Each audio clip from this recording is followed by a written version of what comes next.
Good afternoon or good evening, depending on where you might be. My name is Michael Grace, and this is the KMG Show for Thursday, November 12th, 2020. Just a reminder that in approximately 90 minutes, 5:30 p.m. Pacific time, I will be discussing on Theater Thursday Robert Zemeckis' film, Who Framed Roger Rabbit? So, of course, I'm going to start with the disputed election. A prominent Democrat said today that he thought that Donald Trump had a 20% chance of winning the election. And we're seeing amongst the Democrats and in the media kind of rising unease, coupled with lashing out at those people who refuse to designate Joe Biden as the president-elect. And of course, we're getting more threats, this time from the like of Chris Cuomo, who is hardly in a position to threaten anyone. Head McNeck says, good evening, Kevin and fam. I hope everyone has been enjoying their white pills from the news lately. I certainly have been. Hey, Tricky Woo. Hello, Professor Paul. Chogokin 666, why do they hate President Trump for the color of his skin? Yeah, I'll be talking about that shortly, right after I make a slight adjustment here. There we go. That should take care of the halo effect, I think. So what has Donald Trump himself had to say today? Well, mostly he talks about Fox News and his disappointment with it and his anger toward it. I'll talk about Fox in a little while. But again, this claim about election fraud is disputed. I just thought you should all know this. This is a report. He's referring to a report from Chanel Rion from OANN.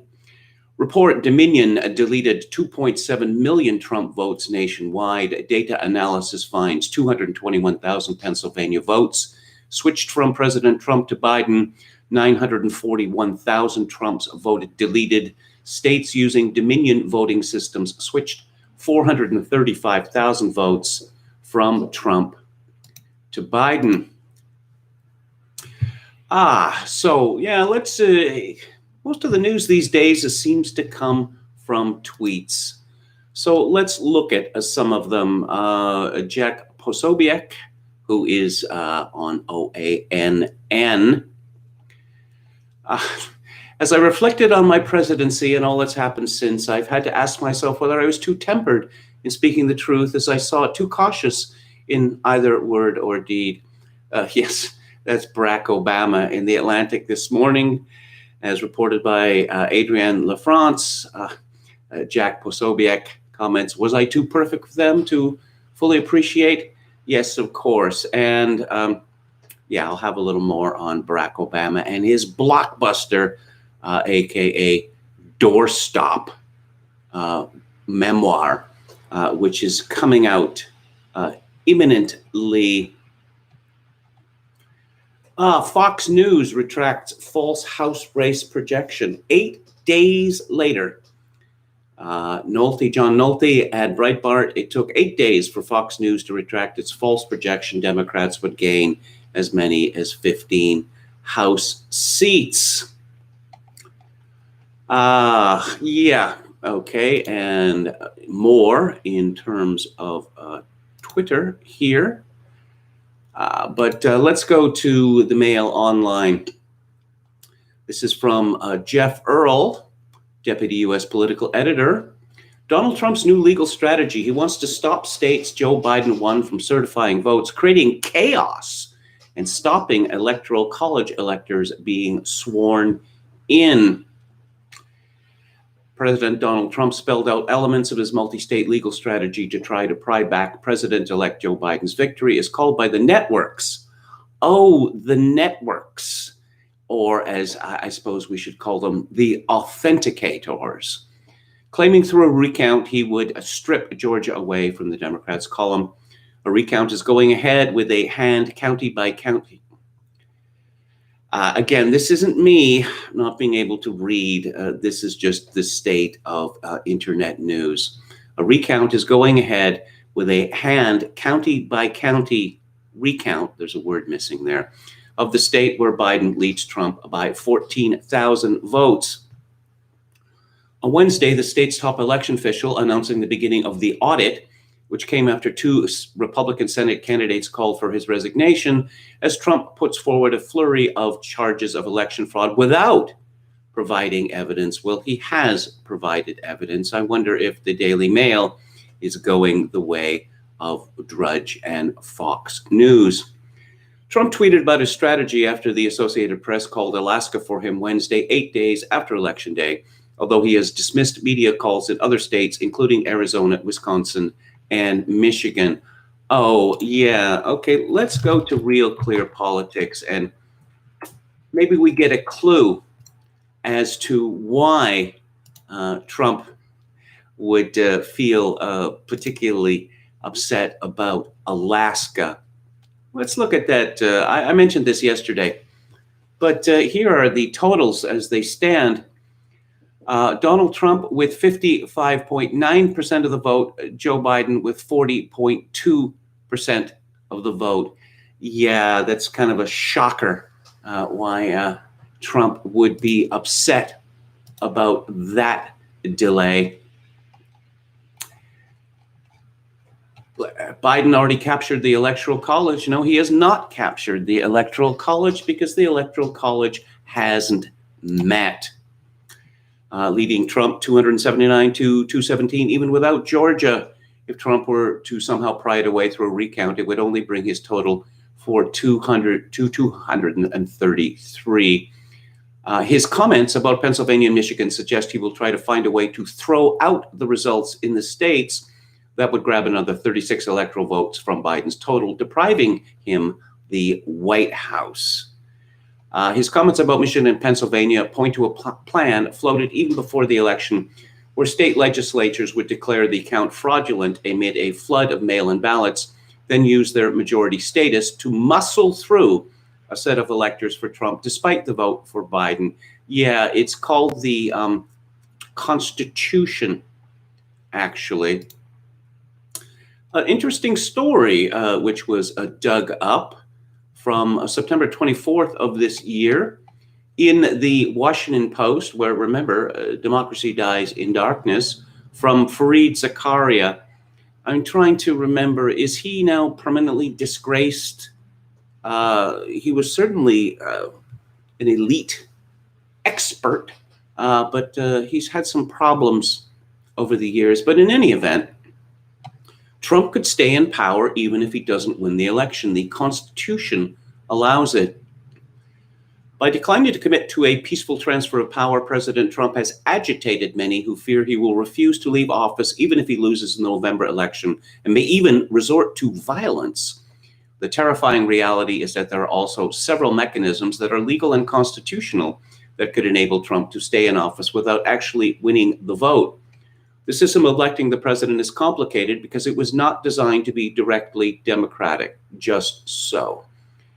The Constitution calls for states to choose the presidential electors who in turn gather to vote for the president. Over time, states have passed laws that ensured their state's popular vote for the presidency would determine the electors, but those are laws, not a constitutional obligation.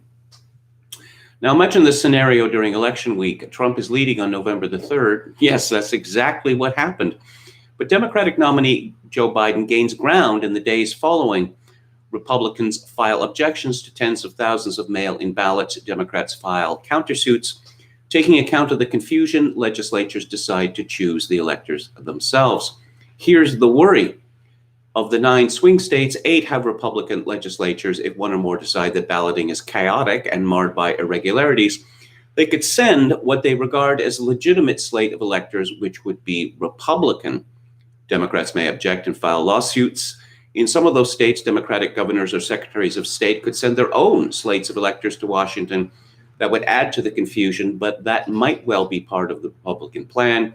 When Congress convenes on January the 6th to tally the electors' votes, there would be challenges to the legitimacy of some electors, congressional Republicans would agree that disputed states should not be counted, that would ensure that neither candidate would get to 270 electoral votes. At that point, the Constitution directs that the House of Representatives vote to determine the presidential election, but it does so with each state casting a single vote. If the current numbers hold, there would be 26 state delegations that are Republican and 23 Democratic with one tied, so the outcome would be to re-elect Trump. Trump does not need to do anything other than accept this outcome, which is constitutional. Trump clearly understands this chain of events. He has been casting doubt on mail-in ballots for months, insisting that the results must be the ones that reflect the tally on election night. He said this week that without mail-in ballots, there would be no worries about a transfer of power because there would simply be a continuation of his rule. He has also acknowledged that at a certain point, it goes to Congress. For this scenario to play out, state Republican parties have to put their desire to win above concerns that all voices are heard, including the voices of the dead, apparently. Unfortunately, recent history suggests that most will readily make the trade. Oh dear, oh dear, oh dear, oh dear. Here's a thread from Same Meme on Twitter, which pretty much sums up what has happened. Election 2020 summary: COVID lockdowns give excuse for mail-in votes. Media sets summer narrative of Trump refusing to concede. Fall narratives of red mirage, Republican victory on election night that will be overturned, and how elections are never decided on election night. Wildly Democratic overbalanced polls set narrative of inevitable Democratic win. Polls walked back slightly in week up to election night. Well, they weren't exactly walked back. Trump starts election night headed to clear victory. No major states, Texas, Florida, Pennsylvania, are called Republican until late. Trump is never allowed lead in Electoral College. Trump ahead, voting is stopped on election night. Pre-established narrative has prepped this as normal. Dems take time to figure out how many votes they'll need for clear victory.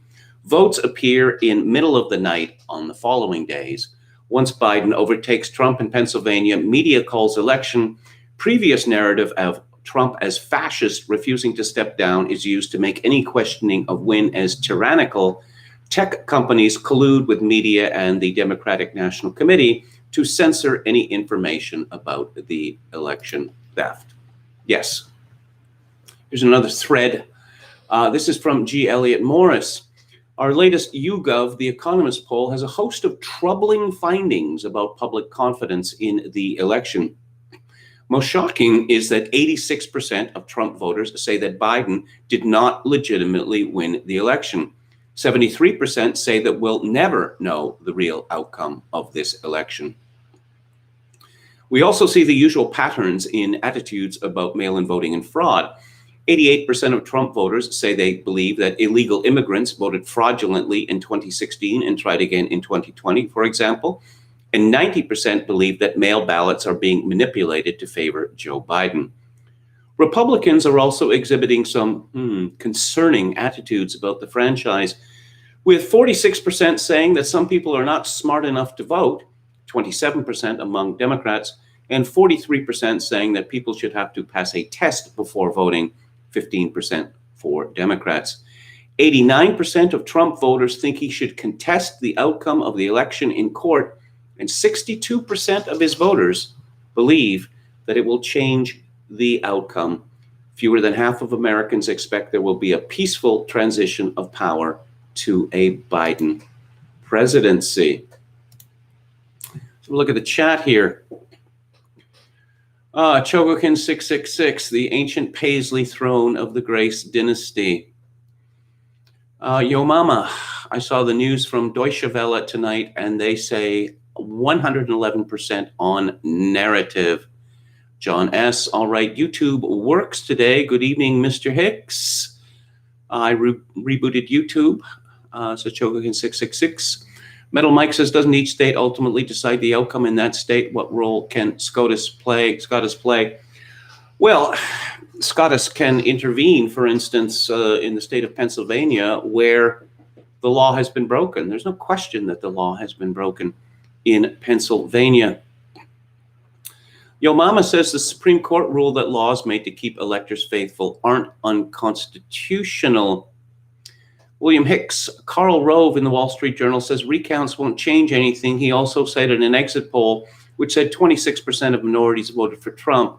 How could he lose if that was true? Well, Trump was always going to lose. We had the same narrative in 2016. Hillary was always going to win. Trump was always going to lose because a Trump victory was literally unthinkable, with the result that they didn't steal enough votes to take the election. They didn't make that mistake this time, although the panicked nature of their response to the record numbers put up by Donald Trump suggests that they hadn't really understood the magnitude of the problem that they were facing. Back to Barack Obama, the president that history seems to have already forgotten. This is from Emily Gooden of the Daily Mail. Barack Obama slams Republicans as xenophobic and paranoid in his forthcoming memoir, which focuses on his first term in the White House. Are you kidding me? He spent 768 pages just on his first term. The book is entitled A Promised Land, and it is out in 5 days' time. Therein, Obama reflects on his political career, but divulges in the personal. None of these stories are edited anymore. Admitting life in the White House increased his smoking habit and caused tension in his marriage with Michelle. He also speaks to race relations in the United States, writing that it was his own historic election as the nation's first black president, well, half black, that sparked some of the current division in the country.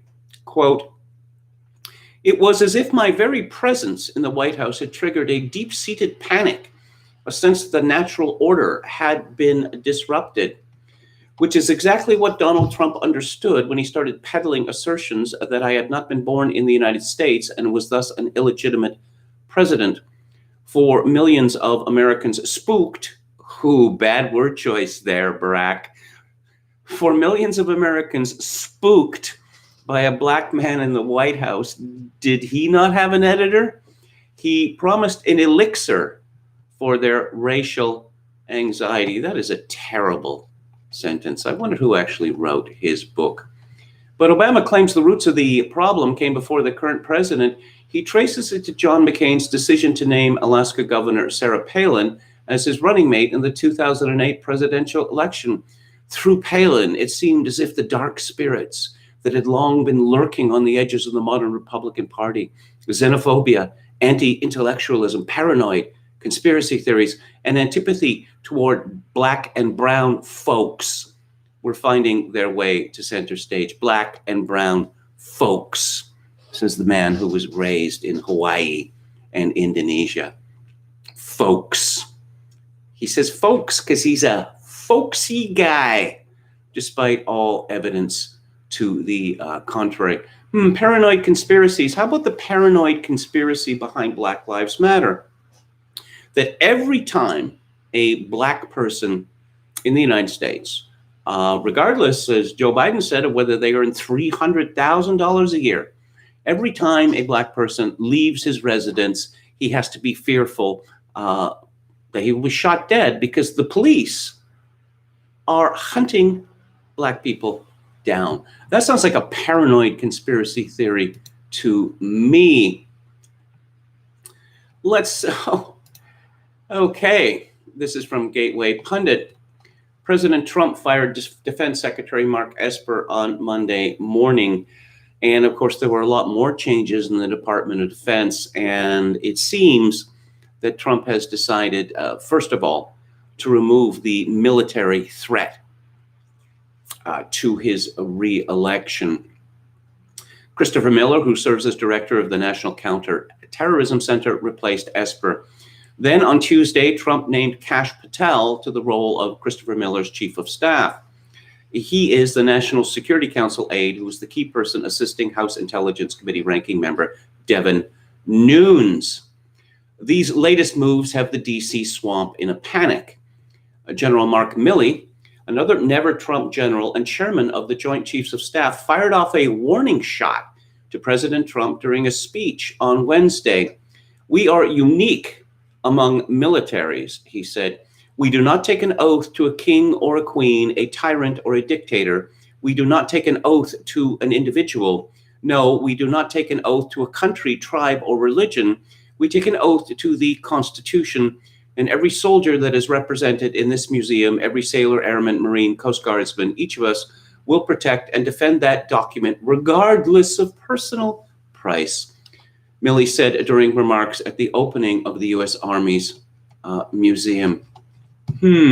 Actually, not all members of the American Armed Forces swear an oath to the Constitution. Some of them, such as the Special Forces, they swear an oath directly to the President of the United States. Lou Dobbs said, "A clash with generals? Failing to follow the orders of the commander-in-chief is outright sedition." Article 44, the Code of Military Justice. Senator Rand Paul had tweeted, "Reminder to those saying withdrawing troops from Afghanistan may cause a clash with the generals. There's only one commander-in-chief. It is Donald Trump. And when he orders the troops out of Afghanistan, the only proper answer is yes, sir."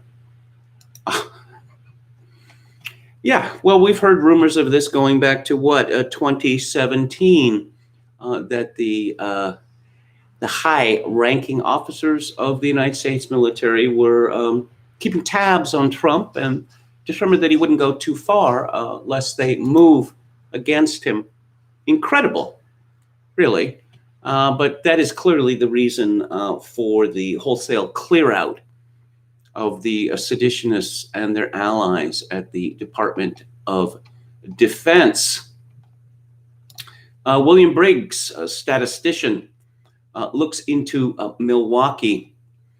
He writes, "It is comprised of a number of wards, almost 500, from which was collected the number of votes each candidate received in both the 2016 and 2020 presidential elections. A copy of that was given to me, from which comes the following analysis. In 2016, 8 parties ran for president, including, of course, Trump and Hillary. The other 6 were minority candidates, including write-ins. In 2020, there were 6 parties, 4 of which were minority. In each ward, votes went to one or more parties. Some wards voted for more than one party than another." And then he provides analysis. In 2016, the fraction of votes minority candidates received had a large spread. In 2020, the spread was much less, meaning in 2020, more votes in wards went to either Biden or Trump than in 2016, when votes were more spread out. This is curious, because there were more total votes cast in 2020 than in 2016, a 4% increase. Further, the largest fraction of minority candidates in 2020 was 0.000168, whereas in 2016, the largest was 0.00515, a difference of 3 times. One might have expected that with the 4% increase in total votes, there would be at least some wards which had more variability, especially if there was an increase in mail-in ballots in which people had all the time in the world to make their choice. Yes, this is just another data point here that none of the numbers in these battleground or swing states make sense. I mentioned yesterday, someone on social media with the unfortunate handle of "some bitch" told me, message, "Dear readers, just over a day ago, my mom accidentally let me in a little secret, a huge one. She had been receiving text messages for a state she used to live in asking if she was going to cast her ballot. She received her text on November the 3rd. She mentioned it casually to me on the 9th. Hey, do you think this means anything? I thought maybe. And I looked into the group Supermajority that sent her the text. It's the progressive women's group co-founded by Alicia Garza of Black Lives Matter. My mom is a registered Republican in her new state, but in her old state, she didn't have to declare a party. I'm not sure they even asked.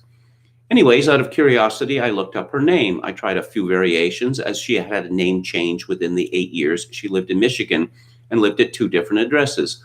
Lo and behold, at one zip code under her old name, she was 1, still registered, 2, had requested a ballot, and 3, had submitted a ballot. Funny, she hasn't lived in Michigan for over 6 years now and voted in her new state and also doesn't go by that name anymore. The likelihood of someone having her same names, very unique, zip code, birth month, and birth year are very low, to say the least. So I posted my findings on Twitter. As of yesterday, I had nearly 120,000 followers there. That is, until I exposed Maidengate, that is votes cast under the names of women who had changed them after marriage. And Jack and the Twitter Gestapo shut my account down. But what's done is done, and there's no going back. I've been working with Stop the Steal and a few other people on my findings, and they have independently verified women that have also had their votes stolen. But here's the kicker. I wasn't thinking big enough. I wasn't thinking big enough at all. This isn't just name changes. This isn't just state changes. This isn't just women. This is anyone who has ever lived in multiple places and registered different times to vote. This is anyone who was registered in one place ever, but had a name changed. Men, women, military, divorced, married, adopted, transgendered. We found at least one. What I need you to do is check your registration and ballot status in whatever states you might have lived in under whatever names you might have gone by. Even check aliases on your credit report that sound like you but are a little off. My name is Lauren, but I have a Lori that I've been trying to get removed for nearly a year from when I lived in Georgia. As soon as I finish writing this, I'm going to check and see if there was a ballot cast under that name. If you do find something, please get in touch with me at maidengate@protonmail.com. You can check your registration and ballot status by following the links provided on my website, no ads, etc. Let's keep this fight going. It's not just the dead whose votes they are stealing. It's the living. It's your name they're voting with. Check it out. Stop the steal.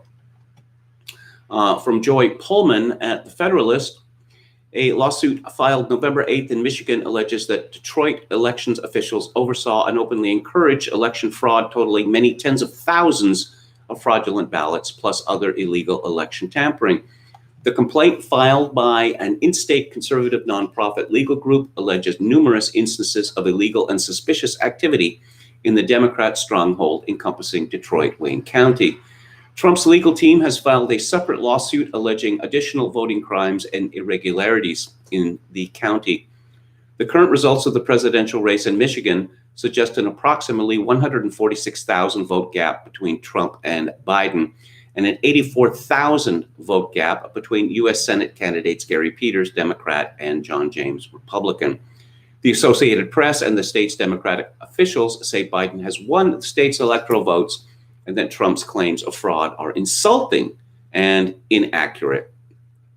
Wayne County is estimated to have been the site of some 850,000 votes this year. If this lawsuit is accurate, however, a massive portion of these votes is fraudulent.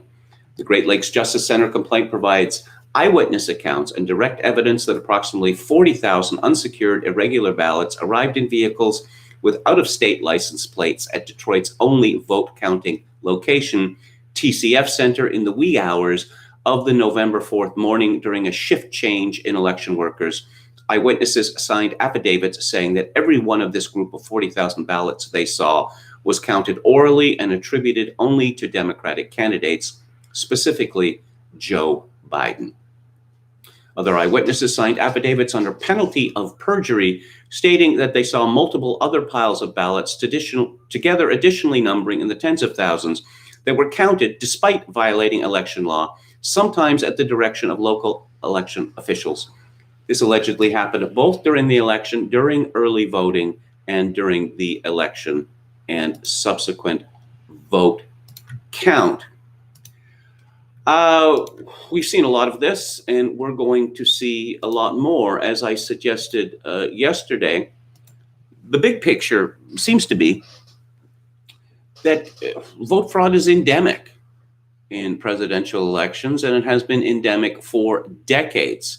I mean, massive vote fraud. It's just that no one actually looked into it very hard. But of course, that is a different this year. This is a story by Sundance at the conservative treehouse. If what Melissa Carone outlines is true, this would explain how the ballots in Michigan were manipulated. She was a contracted worker for Dominion, a company providing software services for ballot counting machines in Detroit. Carone was sent to Detroit to provide technical support for the ballot counting process. While she was there, she noted poll workers repeatedly double scanning ballots to generate multiple votes from the same batch of ballot sheets. When she reported this to her employer, Nick Ikonomikis of Dominion, Carone was told it was not her role to review what the poll workers are doing, essentially to ignore it.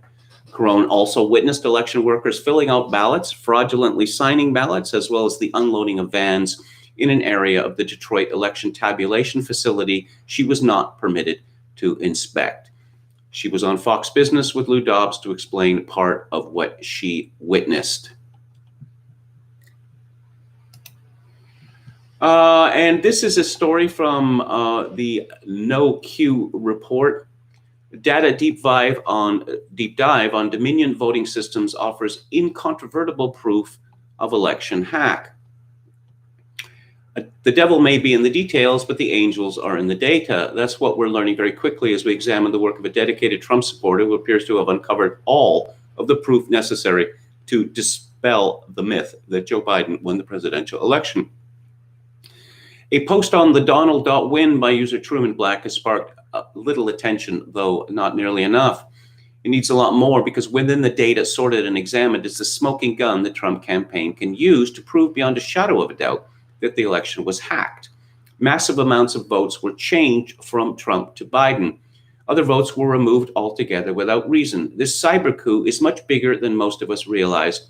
While we've been focused, and rightly so, on analog vote fraud, there is also technological fraud on a gargantuan scale that happened. More important, it has been proven. We're going through the data now, but everything we've combed through so far seems to check out. For example, in Georgia, there appears to have been 17,407 votes switched. Biden is currently leading in Georgia by 14,148 votes. Pennsylvania is even worse, with over 1 million votes either switched or lost. Combine this data with what we're learning about other forms of voter fraud, and it's easy to see how a man who couldn't fill a small auditorium with supporters was supposedly able to generate more votes than any American candidate in history. The truth is this: he didn't. Millions of votes were manufactured on his behalf. He or someone on his behalf used the hammer and scorecard to steal this election. And you can find this at noqreport.com. From the Gateway Pundit, President Donald Trump's personal lawyer, Rudy Giuliani, has alleged that a whopping 650,000 votes were illegally counted in Philadelphia and Pittsburgh. According to Pennsylvania's election laws, poll watchers must be present from both parties during the count. However, Giuliani says that Republican poll watchers were able to observe almost none of the hundreds of thousands of votes counted in those cities. What's being said in the mass media that we have no evidence, Giuliani said on Lou Dobbs' show, is a complete, absolute lie, just like they've been lying for years. And Tucker Carlson last night identified dozens of dead people who cast ballots in this year's presidential election, pointing to a push in some states to mass mail ballots to all registered voters automatically. Slamming the media for failing to report on such voting irregularities, calling it a media blackout, Carlson listed more than 25 people who voted from beyond the grave, just in states where President Trump is currently challenging the vote count.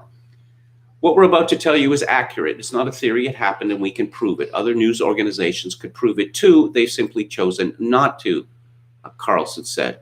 He zeroed in on the state of Georgia, where Biden is ahead by a margin of just over 14,000 votes, and officials are recounting ballots by hand. Among those votes, auditors will find a ballot cast by a woman called Deborah Jean Christensen, Carlson said. She was well known in her community for years as a bird watcher, an avid gardener, a committed fan of the Georgia Bulldogs. Those who knew her were sad when she died last May. And they might be surprised to learn that even after her death, Deborah Jean Christensen still managed to register to vote and then cast a ballot, presumably for Joe Biden. He added, though he was unable to prove for whom Christensen's vote was cast. Carlson also named mailman James Blaylock of Covington, Georgia, under whose name a vote was cast this year, despite the fact that he died 14 years ago.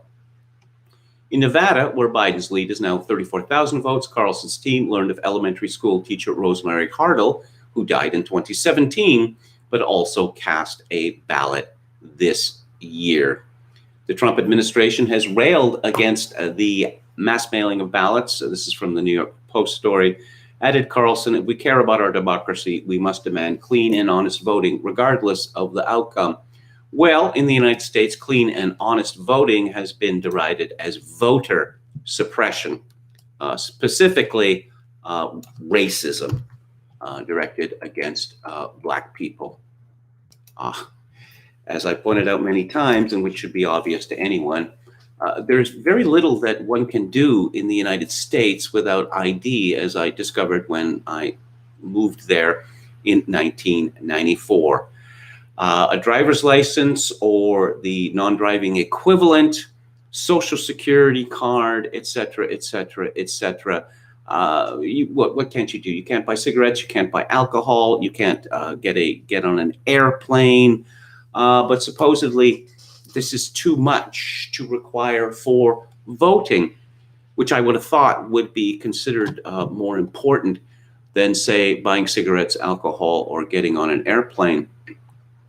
We've been told repeatedly hacking elections can't be done.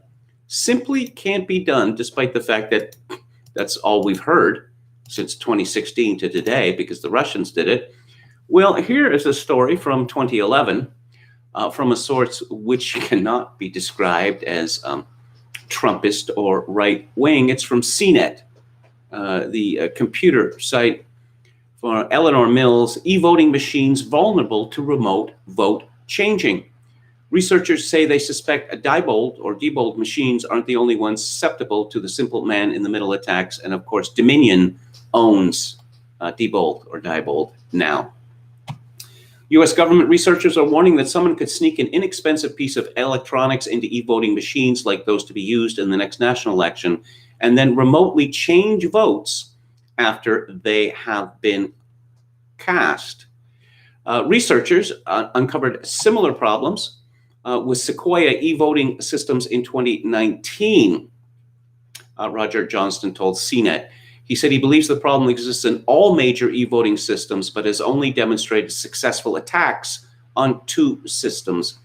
I believe this is a homeland security issue. Foreign nations could hijack elections, Johnston said. In my view, this is a very serious matter that the Department of Homeland Security should be involved in, and for the most part, it's not. Although it wouldn't take a nation state to pull off a successful attack, he said. Someone with limited computer science knowledge and electronic parts costing about $25 could do it, without needing to even solder anything and leaving no trace behind, according to the researchers.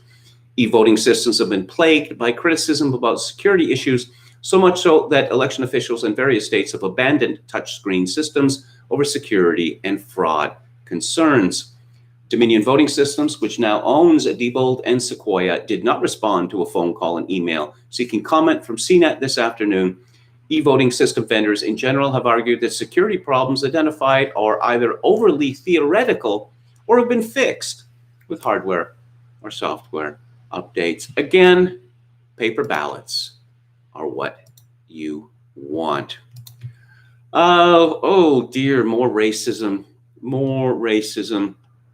This is from Kim Coulter at the National File. Teen Vogue, that authoritative and august organ, claims that white women have to answer for their increased support for President Donald Trump for 2016 to 2020. Teen Vogue asks, if internalized sexism was to blame for white women's choice in 2016, how to explain 2020? Teen Vogue describes the choice between Trump and Biden as the choice between 2 demographically identical old white men. Boo! And notes that more white women still made the choice for President Trump in 2020 than in 2016. It's almost as if they thought that he represented their interests.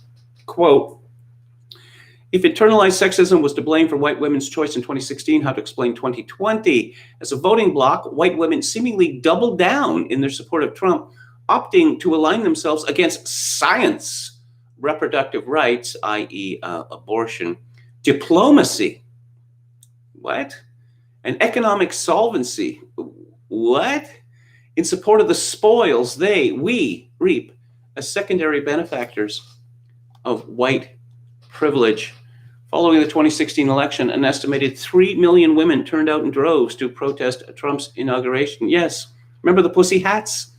Yet following the most recent election and seeing white women's support for Trump increase, that turnout feels performative. Yes, exactly.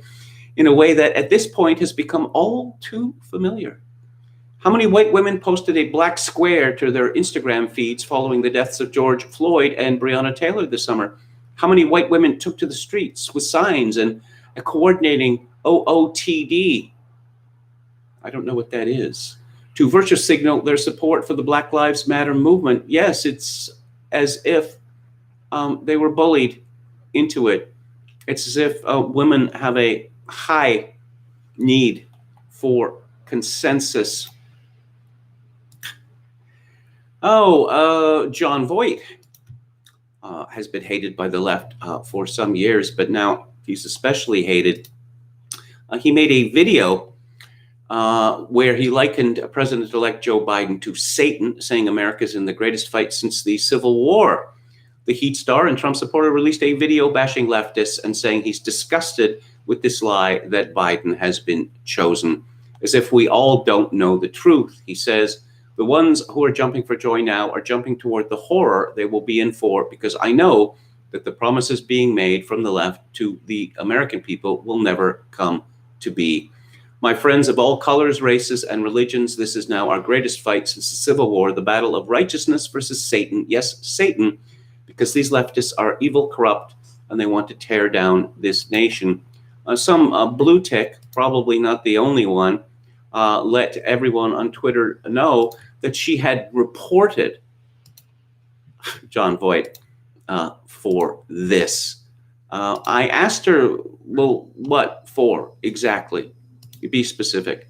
I never heard back. Oh, someone called Katie Hobbs tweeted on August 15, 2017, Donald Trump has made it abundantly clear he's more interested in pandering to his neo-Nazi base than being president for all Americans.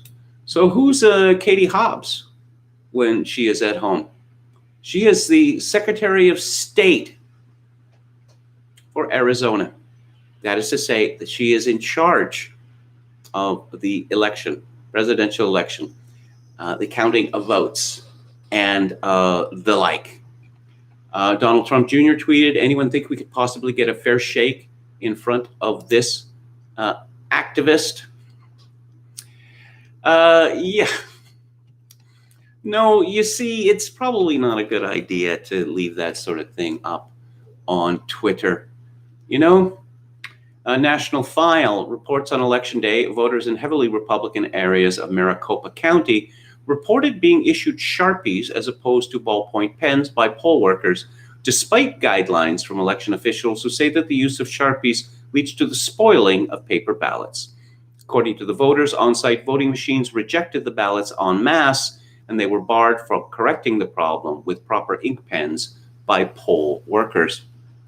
Days later, several ballot printers and voting machines were found abandoned in a Maricopa County strip mall. You see, at this point, I don't think it's just a question of Trump getting a second term. People have to go to prison. A great many people. I mean, how many people are we talking about that were involved in this stealing the vote? Obviously, thousands of people, perhaps tens of thousands of people. Pollsters, don't you just hate them? I certainly do. It's not news. It's not speech, as the founders understood it. It is, as Herman and Chomsky said, manufacturing a consent. Keith Naughton at the Federalist writes, polling guru Nate Silver is not happy. The avalanche of criticism for polling failures has reduced him to expletive-laced crankiness. Silver is doubtful the so-called hidden Trump voter exists. He also claims that since the polls called the correct winner for most states, errors are excused. But that's like saying it's okay to drive drunk as long as you make it home in one piece. The fact is the polling was terrible and the pollsters deserve all the criticism that they get. With few votes left to register, we have a good handle on the final results. Approximately 50.6% for Joe Biden to 47.7% for Trump at the time of this writing. Investors Business Daily got closest with a 4-point Biden advantage, but the overall Real Clear Politics average for October was a 9-point Biden lead. Special mention goes to CNN, which judged Biden to have a 12-point advantage, and Quinnipiac, which predicted an 11-point edge. Even worse were the state polls. Quinnipiac missed Ohio by 12 points, Florida by more than 8 points, and Georgia by 7 points. Morning Consult whiffed Pennsylvania by 8 points and Florida by more than 9 points. The New York Times missed Wisconsin by 10 points. Now, if these allegations of voting fraud are correct, and I believe they are, then obviously the pollsters were even more disastrously wrong. Why is the media so in love with polls? Well, for two reasons. One, laziness. Never discount the laziness of people in the media. They don't want to write about policies because that might involve some thinking and some research. What does the media do these days? Well, it mostly barely rewrites government press releases, or in the case, I suppose, of Trump press releases, consults some anonymous sources to say, well, this is all completely wrong. And they publish polls which say, for instance, that Biden is going to win by gazillions of votes. In essence, don't bother voting for Donald Trump. You are wasting your time. Let's go to the chat here. Deborah Reyes says we can win this war by banning the export of rice and pork to China. Okay. Goose says it's not about Trump, it's about making people lose all faith in Western political systems. SB, what's KMG's favorite version of Oh Holy Night? Being asked about Christmas music on November the 12th. I can't think of one offhand except Cher's. And I don't even know whether she actually did a version of it. I know that Paul Schaefer used to do an imitation of her singing that song on Letterman's show, which I thought was very amusing. Hopper says if people are ruled by fraud, they deserve to know it. Yes, John Voight, Midnight Cowboy, Deliverance, or Runaway Train. Runaway Train is a seriously undervalued movie. D.B. Cooper says, yes, they've poisoned the well, though mostly for institutions regulated by hostile parasites and not necessarily in democratic governance per se. Goose says, democracy/republicanism is just oligarchy with extra steps. Humans are not designed to be capable of self-governance. Well, self-governance becomes impossible when people lose faith in the system. And according to that YouGov, The Economist poll, confidence in American electoral politics seems to have collapsed. Paul Caso, 88, Runaway Train is great and very underrated movie, probably because it was put out by Canon. Yeah, what did they say on Red Letter Media? That Canon produced something like 10,000 films and 6 of them are good. What else do we have here? Rustin Shackelford says, Kevin, do you have thoughts on why white men who voted for Trump went down? Maybe DR3 or Make Black America Great Again nonsense. Well, as I just suggested, one of the reasons why is because of the psyop from the polls, and not just from the polls. Matt Drudge, on Election Day, the banner headline with a picture accompanying it was that Trump was going to set up his own news network as a rival to Fox, and that Rupert Murdoch apparently said, bring it on. I appreciate the competition. In other words, Trump has said, he's acknowledged that he's going to lose. And in other words, there's no point in voting for Trump. Manfred von Thistlebaum says, I think the media would immediately call for a purge of all Republicans. Alex DeLarge says, I'll bet anyone here $1,000 that Trump won't be sworn in on January 20th. Metal Mike makes a risque joke, which I'm not going to repeat.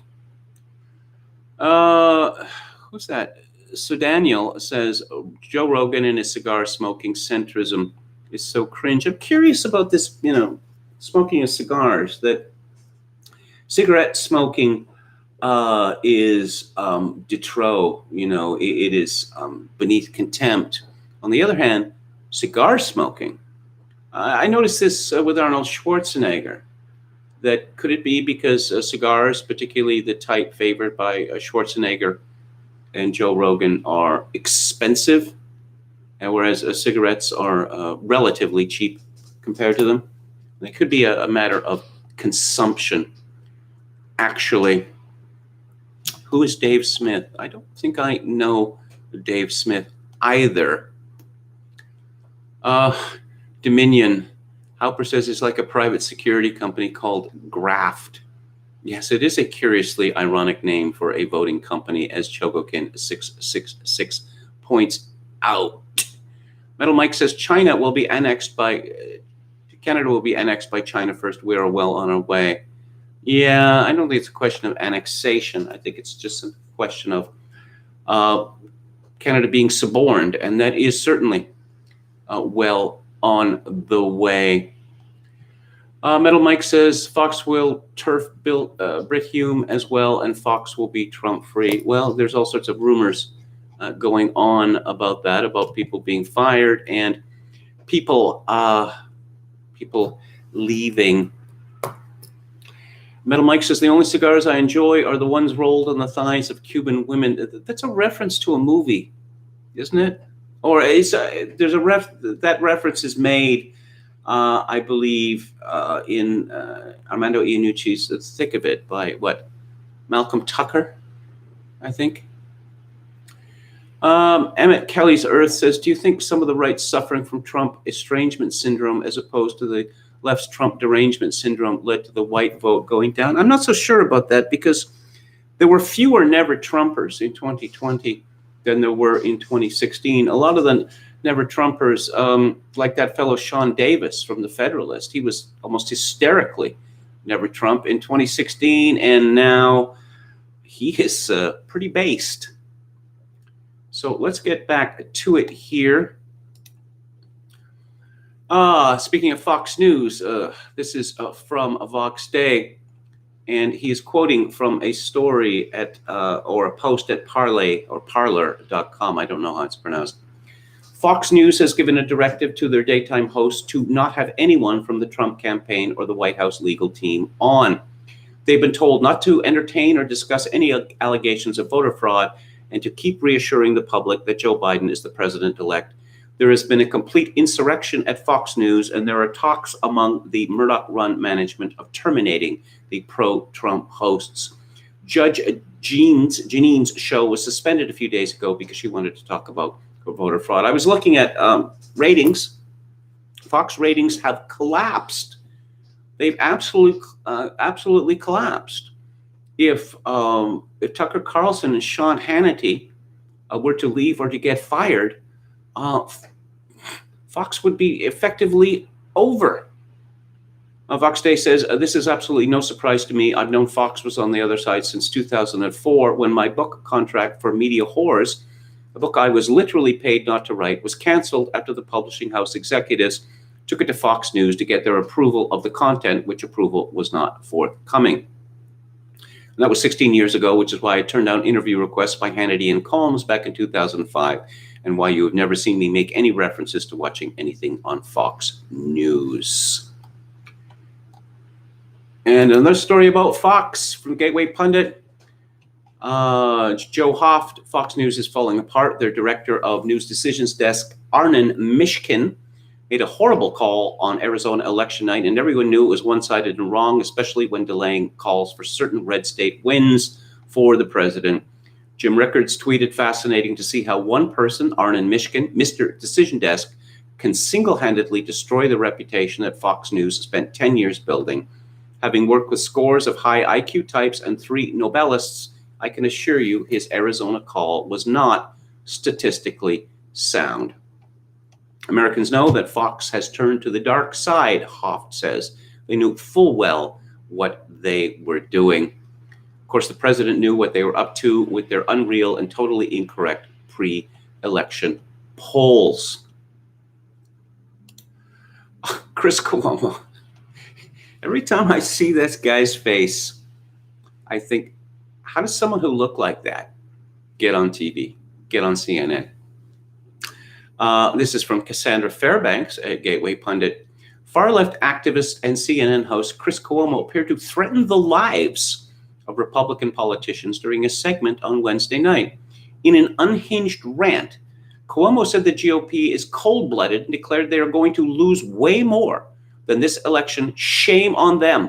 A wax museum is less cold-blooded than these people. And let them know they are going to lose way more than this election. I'm telling you, remember the people who are enabling this fraud. They must answer for defending Trump's delusions. Newsbusters noted that in the past, Cuomo has threatened to seriously injure a Trump supporter by throwing him down a flight of stairs, and more recently said that he wanted to choke and punch his critics. And in his rant that openly admitted that he was politicizing Veterans Day, he let it be known how much he hated Republicans. And Megyn Kelly had something to say about that. I think I'll get to that a little later because it has to do with COVID. And of course, Chris Cuomo, hey, was in quarantine. It was just a horrible situation. Was he in quarantine? No, he was in quarantine and he went out for walks with his wife and family member and someone else, perhaps a nanny or whatever. He got into it with a biker outside when he was supposedly quarantined. I guess it's a rather elastic, what quarantine actually entails. Yes, the New York Times notes that Drudge Report, a former Trump ally, looks to Biden. Matt Drudge and Donald Trump boosted each other 4 years ago. Now his site says in prominent type, the world moves on. This is a story yesterday from Tiffany Sue. You're fired, Trump. Drudge Report blared in a headline within minutes of CNN's calling the election for Joseph R. Biden Jr. on Saturday. Yeah. Is the Drudge Report still owned by Matt Drudge? He rarely gives interview. According to the Times, he did not reply to requests for comment. His recent work shows him ready to close the chapter on the current president and focus on the president elect. Yeah, it's funny how everyone just falls into line. It's not as if anyone was threatened. Say, threats. Who's making threats? Chris Cuomo was making threats. AOC is making threats. Jennifer Rubin is making threats. Jake Tapper is making threats. J5 Killer retweets Hans Monkey. Check out the statement from the chairman of the Federal Election Commission. He just called this election illegitimate. So America is being destroyed by a guy named Coomer. Keck is working overtime this year. And J5 Killer lets us know when he was, what does he call himself, a basic bitch conservatard back in 2003, he was wildly in favor of the invasion of Iraq, a position which he is now deeply ashamed. Oh, and he links to the famous Black Jesus New Year's Day 2012 firework disaster. If you've never seen it, you should, because it's one of the funniest things I've ever seen. And J5 Killer's Twitter account is at JAYFIVEK. And, a quick look at President-elect KG. Okay. I don't know whether there's anything that I can use here. He's going on a rant against women on social media, which could well be justified, but is rather off topic for this show. Let's see. Ian Miles Chung tweeted, "The Trump Accountability Project is dead." Scott Adams responded, "Damn it, I always wanted to be on a blacklist, and this was my best chance so far." Raw story. Trump makes outrageous statement about his conspiracy theories. There is zero evidence that there was fraud that could impact the results of the 2020 election, but President Donald Trump continues to. Scott Adams comments, "This is hilarious fake news. No brainwashing here. Nothing to see. Move along."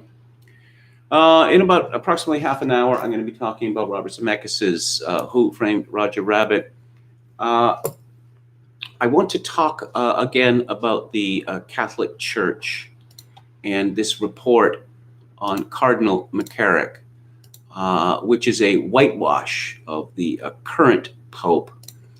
And I remembered that I had written about John Paul II, who is now remarkably a saint. He's been canonized. This is from something that I wrote in 2002. I was having a debate online with the journalist Jeremy Lott. I wrote, "While it is true that the Pope is only one man, I cannot agree that his hands are tied. He is the successor of St. Peter with all of the rights and responsibilities thereof. Remember the promise of our Lord, and I will give to thee the keys of the kingdom of heaven, and whatsoever thou shalt bind upon earth, it shall be bound also in heaven, and whatsoever thou shalt loose on earth, it shall be loosed also in heaven." Matthew 16:19. The Pope summoned the American bishops to Rome earlier this year. This is John Paul II in 2002. Did he lay down the law to them? No, he did not.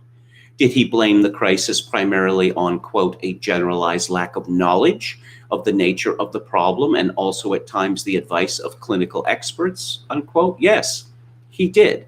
Did the Pope rebuke Cardinal Maradiaga after the latter blamed the media for the scandal and declared that the church should be free of this kind of treatment? No, he did not. Did the Archdiocese of Boston argue formally that the negligence of a 6-year-old boy and his parents were partly to blame for the boy's rape at the hands of Father Paul Shanley? Yes, it did. And did the Pope still refuse Cardinal Law's resignation? If Rod Dreher is to be believed, and he's far better informed on Vatican matters than I, the answer is yes. Of course, after this was written, the Cardinal Law was given a plum job in the Vatican by John Paul II. The Pope must take responsibility for the results of his pontificate, both good and bad.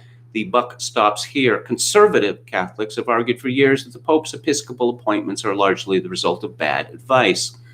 I'm sorry, but I cannot agree. John Paul II has been Pope for 24 years now, and that is a long time for one man to be Pope. It is certainly enough time to learn the ropes of Vatican administration. Conservative Catholics have predicted for years that a crackdown is just around the corner. Tom Bethel and James Hitchcock, two careful and highly respected Catholic journalists, have come to the sad conclusion that John Paul II is, for the most part, getting the bishops he wants. Bethel suggests 3 theories to explain the Pope's administrative incompetence. My Eclectica column was something of a gloss on theory 3. The Pope doesn't hear the bad news.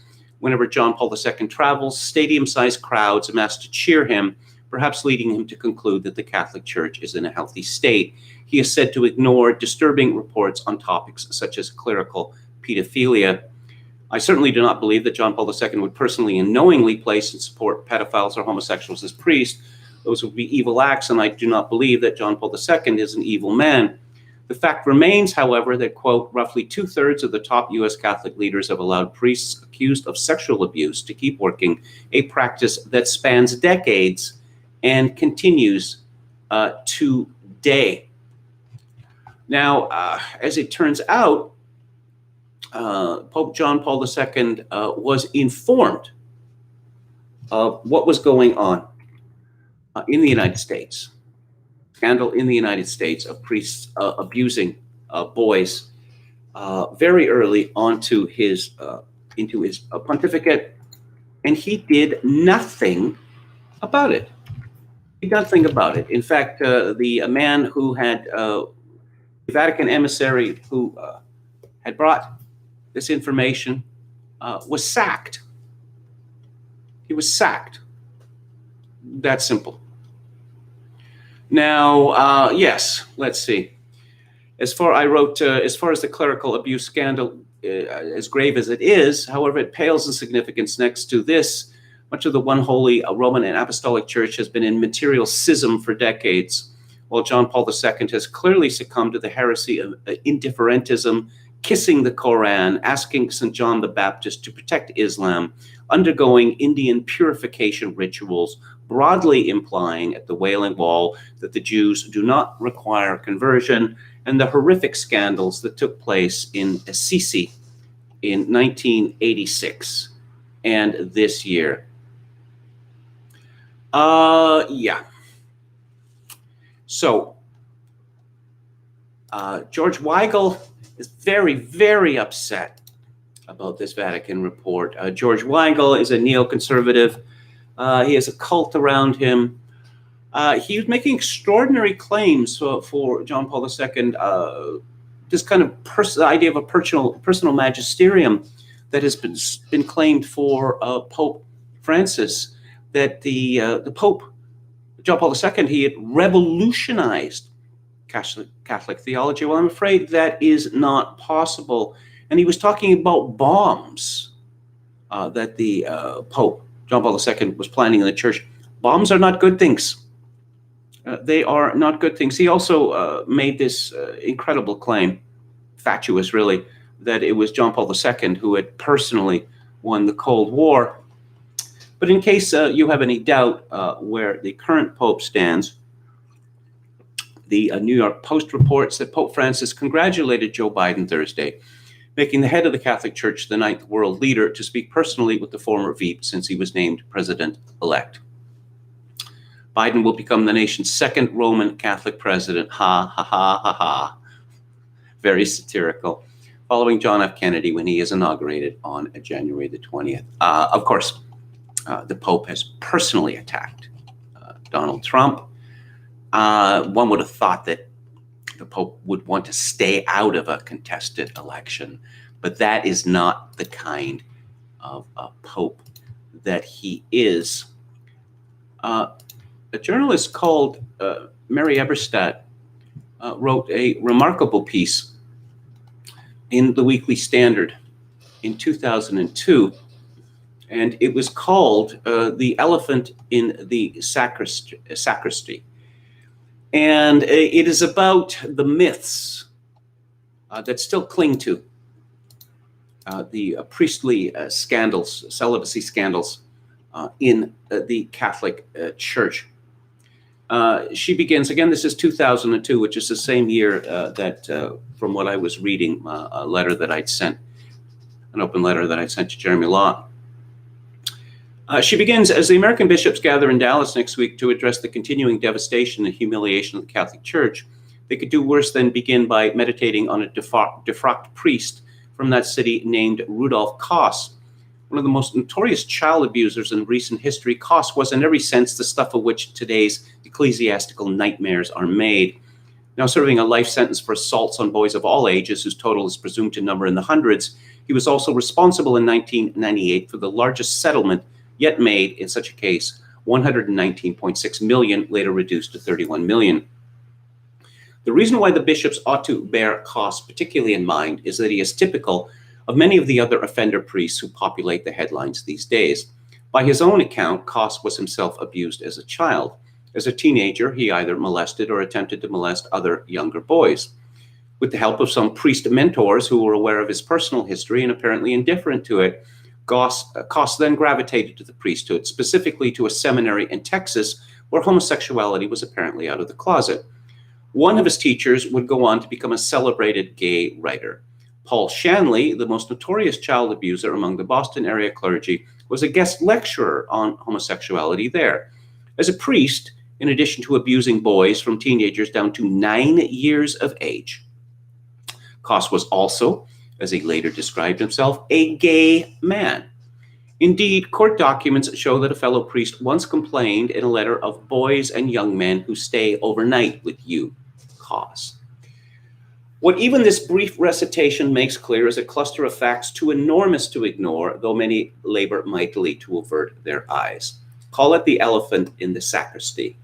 One fact is that the offender was himself molested as a child or adolescent. Another is that some seminaries seem to have had more future molesters among their students than others. A third fact is that this crisis involves minors. This ongoing institutionalized horror is almost entirely about man-boy sex. There is no outbreak of heterosexual child molestation in the American church. In the words of the late Reverend Michael Peterson, who co-founded the well-known clergy treating St. Luke Institute, we don't see heterosexual pedophiles at all. Put differently, it would be profoundly misleading to tell the tale of Rudolf Koss, what he was and what he did, without reference to the words homosexual and gay. Of course, as the bishops and many other savvy observers of the debate will also know, just such distortion has become commonplace, indeed is the literary norm in the daily renditions of what the tragedies in the church are actually about. The dominant view in the press right now, what might be called the anything but the elephant theory, reads like this. Whatever these scandals may appear to be about, as it happens, man-boy sex, they are actually about something else. It should be as clear by now, as the New York Times put it in a classic formulation, that scandal is only incidentally about forcing sex on minors.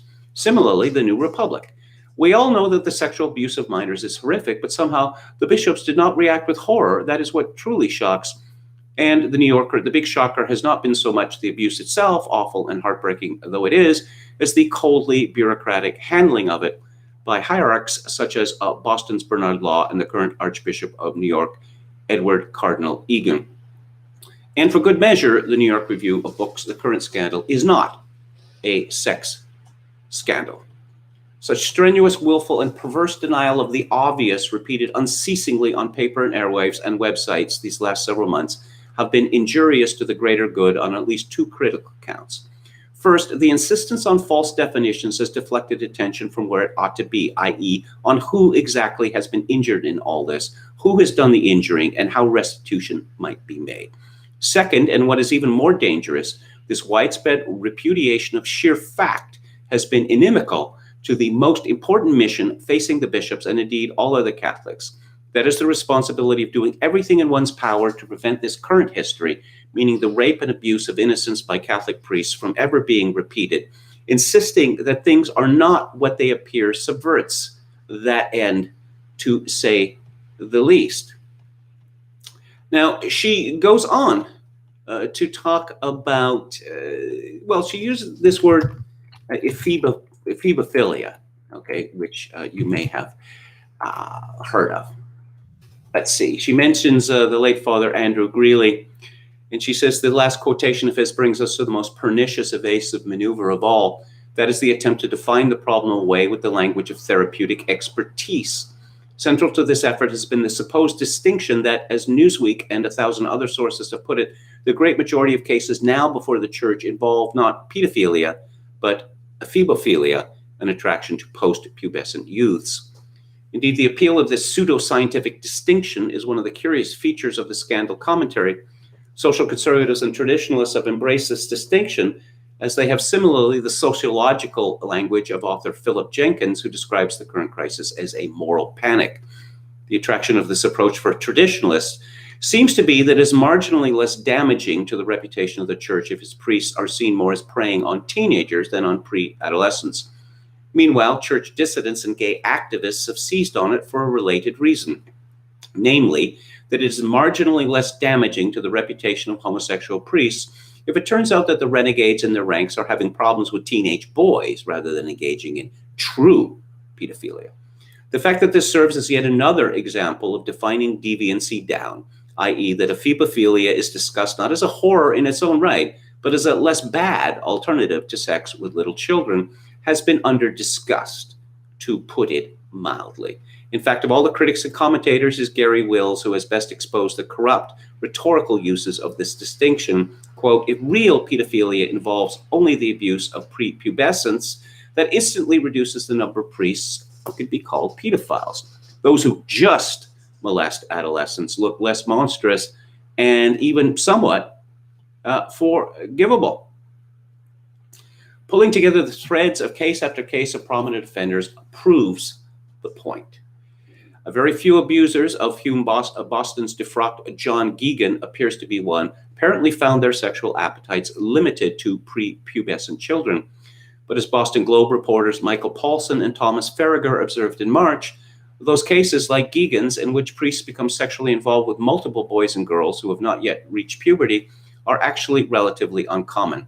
Much more common, as anyone reading the details of cases will know, is a polymorphous pattern of abuse in which the easy therapeutic distinctions dominant in the media and the secular therapeutic worlds cease to apply. Some abusers, again a minority, prey on boy children only. Others prey on boy children and teenage boys. Others still prefer teenagers and men. And some are what might be called sexually omnivorous, attracted to other gay men, teenagers, and young boys too. Begin at the beginning of sorts with the notorious case that is explored at length in the opening of Jason Barry's Lead Us Not into Temptation. The case, indeed, that first put Catholic priest offenders into the headlines 15 years ago. A reminder, this was written in 2002. The priest in question was Gilbert Gouthey of Louisiana, eventually sentenced to 20 years in prison for the rape and sexual abuse of more than 36 boys. Sexually molested himself as a child, Gouthey went on to claim that what may have been hundreds of boy victims as he was reassigned to one parish after another. Yet while Gouthey is frequently cited as a textbook prepubescent child molester, at times as the classic priest pedophile, the reality is more complicated. For Gouthey's victims ranged in age from as young as 7 to as old as 15, and those are the limits gleaned only from Barry's account. The actual age span of his victims may have been wider. The point is that Gouthey did not appear to discriminate, as contemporary therapeutic language would have it, between adolescents and pre-adolescents. Frankly, and like many other offenders, Gouthey preyed on both. Now consider the case of James Porter of Fall River, Massachusetts, who pled guilty in 1993 to the sexual abuse of more than 24 children and is also thought to have claimed hundreds of victims. Porter, another offender priest who reportedly was molested as a child, attended seminary at the institution identified in Michael Rose's book as the Pink Palace. Michael Rose wrote a book called Goodbye, Good Men. A clinical rarity, Porter appears to have been what can only be called pansexual. His many victims included a few young girls, the overwhelming majority of those he molested were boys. Before getting caught, moreover, Porter married and had children of his own. In fact, this pansexuality is what makes Porter's case remarkable, perhaps even singular in the annals of priest offending, as the case is outlined below. Paul Shanley, by the way, this former priest could be regarded as the godfather of NAMBLA. Shanley's case is only one amongst many that belies the cut and dry distinctions now governing debate. Here was no textbook pedophile or ephebophile, but rather a sexually active gay man with a taste for children and adolescents too. Shanley has written that he himself had been sexually abused as a teenager and later as a seminarian by a priest, a faculty member, a pastor, and ironically by the predecessor of one of the two cardinals who now debates my fate. Just how many boys and teenagers Shanley molested may never be known, but given the years in which he was reshuffled from one place to another despite complaints, the number of each is assumed to be high. Note that word each. To put the matter emblematically, the specific criminal charges against Shanley involve Gregory Ford, who he is accused of raping between 1983 and 1990, in other words, over the course of 7 years beginning when Ford was 6 years old. Under current therapeutic understanding, what would this pattern alone make Shanley? A pedophile when Ford is 6, and a phebophile when he is 13? You can find this article by Mary Eberstadt at the Washington Examiner. Her surname is spelled Eberstadt, and I highly recommend it. The John Jay Report, The Nature and Scope of the Problem of Sexual Abuse of Minors by Catholic Priests and Deacons in the United States, came out in 2004. It was commissioned by the U.S. Conference of Catholic Bishops. There is, you can find this on Wikipedia. It is a homosexual scandal. That's what it is. And this is what the Catholic Church to this day does not want to acknowledge, because Pope Francis is determined to regularize homosexuality in the church, and he is not alone in this. He's not alone at all. Mary Eberstadt did a follow-up, The Elephant in the Sacristy Revisited, in 2018, which you can also find at the Washington Examiner. She writes, seen one way, this movement looks like a catastrophically familiar place with more clergy sex scandals revealed not only in the United States but around the world. Viewed more widely, though, we are in a far better place than we were 16 years ago. First, same-sex marriage has triumphed, and ironic though this outcome may be for the Catholic faithful, that victory has removed one of the chief obstacles to truth-telling about the scandals. Yesterday, secular advocates for same-sex marriage shouted down anyone who suggested that homosexuality had something to do with the abuse, because they feared the connection would harm their political cause. Having prevailed, their attentiveness to the church is now much diminished. Accordingly, and very much unlike yesterday, today the fact that scandals revolve for the most part around homosexual coercion by older men of younger men and boys is widely acknowledged, even in the secular press. I don't know that I'm as optimistic as Mary Eberstadt in this regard. Michael Coren, a former Catholic and all sorts of other things, went so far as to quote an abusing priest in his book, suggesting that, it was the cruelty of the Catholic Church, though, towards homosexuality that led me to this. Mary Eberstadt makes a very good point. Don't use this word gay. Gay does not mean the same as homosexual. It does not. It is a revolutionary term, which is new in human history. Homosexuality used to be defined by acts. A homosexual was a man who had sex with another man, or a woman had sex with other women. Now it is a political identity, and apparently it is immutable. Although talking about transgenderism, last week? Okay, let's look at consider Chaz Bono, who is the short for Chastity, the daughter of Sonny Bono and Cher. Now, the story that I read was that some of her mother's friends thought it would be very amusing to seduce her when she was a teenager, female friends, that is. So Chastity, or Chaz, bravely comes out as a lesbian, and we're told that this is immutable. Later, she announced that she was actually a man, and she had various work on her done, including what they call top surgery, that is to say, radical mastectomy of both breasts. And so now she is transsexual, which is apparently immutable.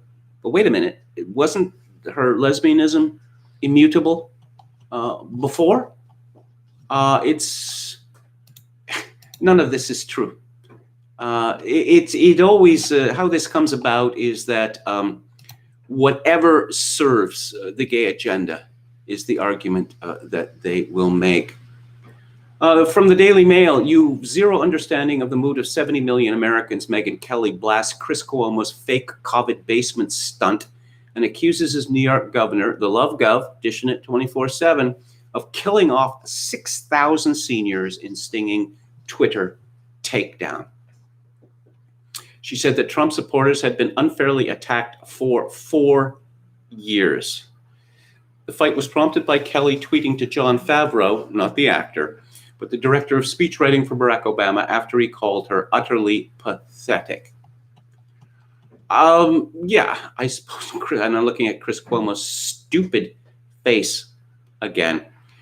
Megyn Kelly said, referring to his brother Andrew, Oh my God, Chris Cuomo, I totally thought what you were doing more terrible acting, like when you had COVID while your brother was killing off 6,000 seniors and exposing half your neighborhood while not wearing your mask, did your fake emergence from the basement. For those confused, Chris Cuomo retweeted that little acting tweet, wanted me to see it, and thankfully I did. I'm quite pleased with Megyn Kelly for taking on the Cuomo brothers. Is Christmas going to be canceled? I'm beginning to suspect that it is. That it's just panic mode. Panic mode in Canada, panic mode in the United States. Now, some people had put forward the conspiracy theory that if Joe Biden were elected, or rather became president-elect, that COVID would be declared over. And indeed, CNN took its death meter off the screen. But I guess one of the problems that you have when you're stoking up panic for more than half a year, that it's not so easy to rein that back in. Oh, from CTV News, what must close Thursday under Manitoba's Code Red? Restrictions, personal service businesses, gyms and fitness facilities, religious gatherings. That's right. That's right. Can't go to church anymore. Religious rights in Canada, well, they don't exist. Just as John Roberts, Chief Justice of the United States Supreme Court, deciding vote on behalf of Governor Newsom of California? Yes, Newsom has the right to stop church services in the state of California. Ridiculous opinion piece on the CBC from Andrew Leach, an energy and environmental economist at the University of Alberta, blaming Jason Kenney, my old friend, for what's going on with COVID in Alberta. And one would think that the dead are stacked like cordwood, but they are not. There's another piece from CTV News. New closures will be fatal for thousands of small businesses, advocate warns. Let's see. Yes. Big corporations such as Costco and Walmart are set to benefit most from the shutdowns. Toronto has banned indoor dining and set a 10 p.m. curfew for all establishments, and gyms are restricted to a maximum capacity of 10 people. That's probably going to get more stringent. Peter Caterino, a restaurant owner in Toronto, said there's no clarity. They don't really have a plan, and they can't give us a set date when we can open. Justin Trudeau made similar noises a couple of days ago, and this was really reminding me of what I heard during Vietnam. You may have heard this phrase, this infamous phrase, we had to destroy the village in order to save it. So Manitoba, which has 1.1 million people, I believe, how they've had 132 deaths. Yeah, sounds like a crisis. Current hospitalizations, 227, ICU patients, 34. Sounds entirely manageable to me. Alberta has 4.4 million people, and let's see, 225 people in hospital and 51 in intensive care. This seems to be an entirely manufactured panic. Story from the CBC, Ontario could hit 6,500 new COVID-19 cases daily by mid-December without further action, modeling shows. Oh, okay. Daily cases of COVID-19. And how many of these cases will be asymptomatic? Almost all of them. For those people under the age of 70, they have a 99.95% chance of surviving COVID-19. They shut the provinces down just like they shut the states down. And New York's going to be shut down again, and Minnesota's being shut down again, and I could go on and on and on. And then, oh yes, that gives us a breather. And so they relax the lockdown, and guess what? The number of cases shoots up again, because that is how a virus works. And I just, Everything that we know about how viruses work has simply been forgotten, or we have been forbidden to say what we know, because apparently we want people to die. We want old people, especially, to die. But it is Andrew Cuomo, the Love Gov, who is directly responsible for, say, 6,000 or more deaths in New York State by infecting people in old age homes, by forcing infected people into them. We've got some Pfizer vaccine skepticism from Will Jones at Lockdown Skeptics. And as you know, I have been skeptical of this long before there was a virus. Oh dear, vaccine required for travel. Yeah. Joe Biden's new COVID advisor, people should die swiftly and promptly after 75. Joe Biden, who is 77, is appointed to his coronavirus task force Dr. Ezekiel J. Emanuel, who has argued that for most people, creativity, originality, and productivity are pretty much gone by 75. Will Lloyd in Unheard has the details. 6 years ago, a distinguished American oncologist published an essay in The Atlantic, Why I Hope to Die at 75. Dr. Emanuel argued that, gone by 75. Accordingly, society as a whole would be improved if nature took its course swiftly and promptly. Medicine has extended lifespans, but has done little to make life worth living in old age. Oh, tell it, Joe Biden. Hey, he's 77, and apparently he's going to be 78 before January 20th. He's going to be president of the United States. Philip Glass is still composing up a storm, and he is over 80. Goethe, he wrote Faust when he was 81. Verdi wrote his last opera, was that Falstaff, when he was 80 years old. You could say that these are exceptions, but life is full of exceptions. Is it not? That's one of the things that we treasure about life, or perhaps we don't. Again, I'm led to this gloomy conclusion with the old people being culled, sometimes deliberately, and those troublesome people, who suffer from mental illness and drug problems, they're being culled as well. And the solution apparently is to give them more drugs, which is going to kill them, of course. But I suppose someone who is a fentanyl addict at the age of 25 is going to present a great many challenges to government, and could likely cost governments a lot of money. So how about we just give them the drugs and get it over with? Let's kill them off. Exterminate the brutes, as Joseph Conrad said. Let's go back to the chat before I go to Theater Thursday. YT says, these evil times make me regret I don't know the Bible, because I'm convinced the devil has literally descended onto the earth and seduced some people. Anran says, Megyn Kelly is a Trumpist now. I don't think that she's a Trumpist. I think that she's just sick of the Cuomo brothers.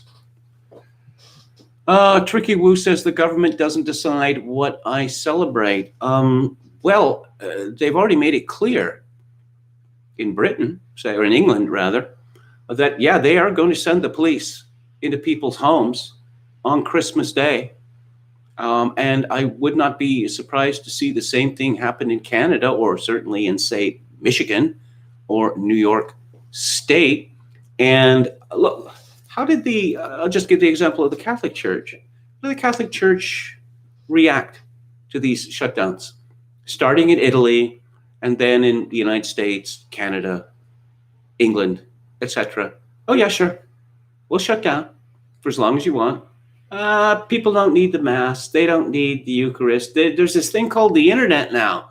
Now, we haven't devised the means to send a consecrated host, to you through the internet, but maybe someone could come up with that. They just surrendered. They surrendered right from the very beginning. And I have to tell you that imagine this scenario. where the Archbishop at his church, that he stands in front of the doors, the open doors, and he says, my people are coming in here to worship God, to hear the Mass, and to take communion. And if you want to drag me off to prison, you go right ahead. I wonder how that would go down. But no, they're all cowards. They are all cowards. Emmett Kelly-Zur says the church was better off when popes were prisoners of the Vatican after the Rigorismento than when they did all their globe-trotting to World Youth Days. Yeah, Anthony Rhodes wrote an excellent book about that period. He had a follow-up book, The Church in the Age of the Dictators. And if I can track these down electronically, I'll talk about them on the book club. But now we are into Theater Thursday.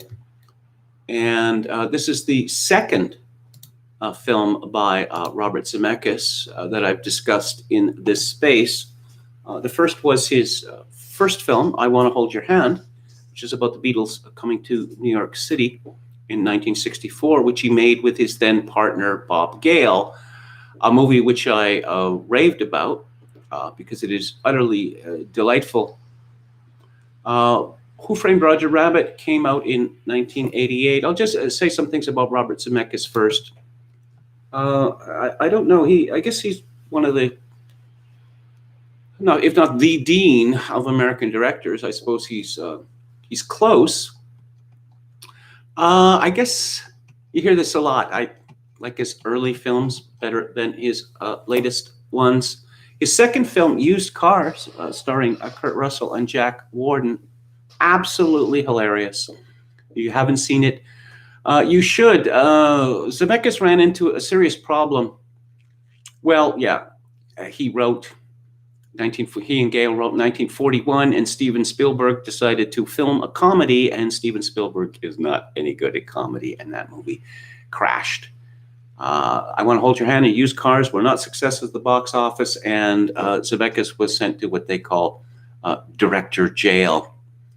Michael Douglas got him to direct Romancing the Stone, which was a sleeper hit, and then in 1985 he made Back to the Future, which was a blockbuster. It was followed by two sequels of, varying quality. People seem to like part 3 better than part 2. Death Becomes Her in 1982. It has its virtues. Forrest Gump, well, you all know about Forrest Gump. Contact, I thought that was a silly movie. What Lies Beneath? What Lies Beneath and Castaway, they both came out in 2000, and the trailers both give away the whole of the movie, which absolutely enrages me. I know people like to be tipped off to a certain extent about what's going to happen in the movie. I'm like Frank Costanza. I like to go in cold. Zemeckis said that people like their movies to be like McDonald's. That is to say, they know exactly what they're going to get before they get it. And I thought, if that's what decades of being in Hollywood has taught Robert Zemeckis, then this is very sad. I was thinking, Castaway, it has some excellent stuff in it, but it fails to appreciate the importance of the media. That when Tom Hanks' character is improbably rescued and returned to the United States, he would become the most famous person on earth. And the idea that he's holed up in a Holiday Inn or whatever, no. The lengths to which people in the media, from Oprah on down, would go to get an interview with him. I mean, you can imagine the kind of inducements that would be offered to people working in hotels, all sorts of people. I don't want to go too far thinking about this, but no, everyone would have to get that story. And, he would be cursed from that point onwards, because this is if you think about the Miracle of the Andes, when, what was it, 1972, when a plane crashed at about 15,000 feet and everyone was thought to be lost, dead. And then weeks later, it was discovered that no, a couple of dozen of them had survived. The whole world was captivated by this. And then later, when it was discovered that they survived via cannibalism, well, yes. But no, a situation like Tom Hanks's, returning from the desert island is an even bigger story than that. I just had my own idea. You just humor me for a minute, of a trailer for Castaway. That you see Tom Hanks in his busy life working for Federal Express. And you see him all around the world in Moscow and all these various places. And maybe you could just, use diegetic music or no music at all. Just to bring home to you just how busy he is. And then this leads to the terrifying scene on the cargo plane in a storm where you see him being thrown back and forth, and it's clear that the plane is breaking up. And then you cut to black, and then you fade in. You hear the sound of water, and then you see a beach, a deserted beach, and you hear and see the waves lapping on the beach. And that's the end. That's the end of the trailer. Anyway. Zemeckis, I don't know. His later films, Polar Express, Christmas Carol, Welcome to Marwen, I can't say much good about them.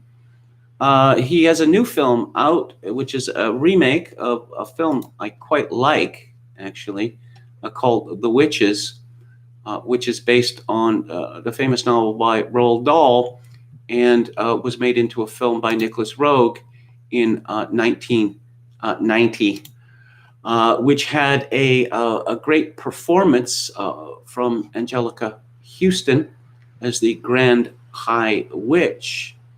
It's quite a good movie, and I don't understand why it needed to be remade, but that's a question that I could ask about so many. It seems that Hollywood has set itself the task of finding every movie that I love and then remaking it and ruining it. Oh, and we see that Zemeckis has Untitled Pinocchio live action adaptation. Can't we have any original stories? Who Framed Roger Rabbit is indeed an original story. And it is as high concept as you can get. And the concept is cartoon characters are real, or alternately, cartoons are real. And now, several people have made the argument that what this film is actually about is segregation, or Jim Crow. That the toons, as they call them, the cartoon characters are called toons, that they are segregated from humans and that they are ill-treated. I don't really think that works, or it's not really something that should be advanced seriously, for the reason that the toons are grossly irresponsible creatures who seem to have no understanding of any kind of limits of proper social behavior.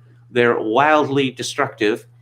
They have a high time preference. I mean, I could go on and on, but I think you understand the point that I am making. That this is you could see this movie as very much an homage to, Tex Avery in particular, and Robert Zemeckis has made that clear. That there are a lot of Warner Brothers characters. This was a Disney movie, and so you get Donald Duck, and you get Goofy, and you get Mickey Mouse, but remarkably, and that sort of thing was possible in those days, they got Disney characters. Warner Brothers characters as well, and others. They didn't get Popeye, and there were some others that they didn't get permission for. But this is showing you the world of the Toons. It is also a film noir. It's a hard-bitten detective story, and Bob Hoskins plays the hard-bitten and alcoholic detective who is on the skids, and he is remarkably good in this role, despite the fact of being English. No one could point at him and say that he doesn't fit the milieu of when is this film set?